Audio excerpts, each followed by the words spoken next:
CBs.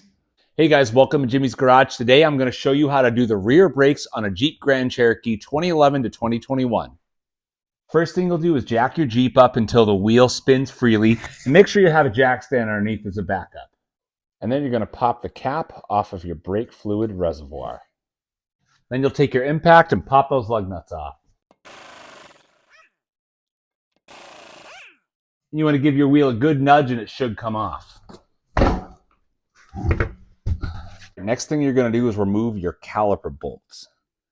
And you can see you got the top one right here and you got the bottom one right there. And for that, you're going to use your 18mm socket and ratchet. And if it's a little stuck, use your breaker bar. You'll get it out. All right, now after you get those out, your caliper should slide off. And I just like to rest it right up here on the knuckle. Just make sure it doesn't fall off and put any stress on the brake line. All right, next thing is getting your rotor off. Now there is a little rubber O-ring right in here. You're going to want to remove that off and try your best not to damage it so you can reuse it. Now your rotor should slide right off. If it doesn't, have a dead blow hammer ready, give it a few whacks and it should loosen it up.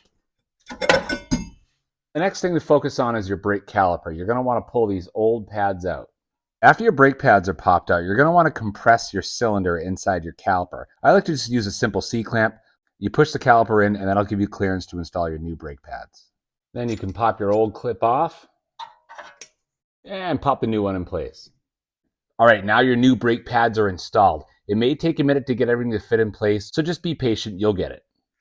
All right, your next step is to get your new rotor installed. And when I do this, I like to make sure I have a pair of clean gloves on so I don't mark anything up, get any oils or dirt on the rotor. It's a good practice. In your next step, you want to reinstall that rubber O-ring just to want to make sure you get it right in that groove in there so it sits nice and tight. Now a little tip here, once you get your rotor back on here in place, throw a couple lug nuts on there just to keep it in place so it doesn't slide off. All right, then you're going to take your caliper and you are going to slide it right on that rotor, baby. And then you have your two 18mm bolts. You're going to go ahead and put those in the same place you took them out.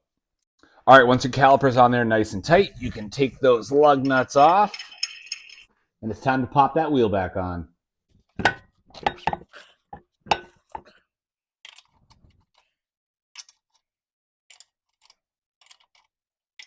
And you grab your impact, cinch them up.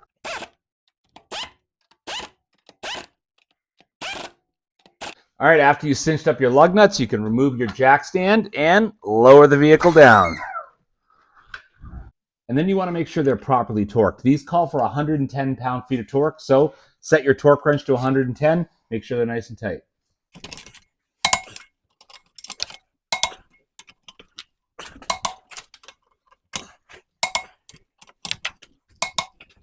Don't forget to pop your brake fluid reservoir cap back on and tighten her up.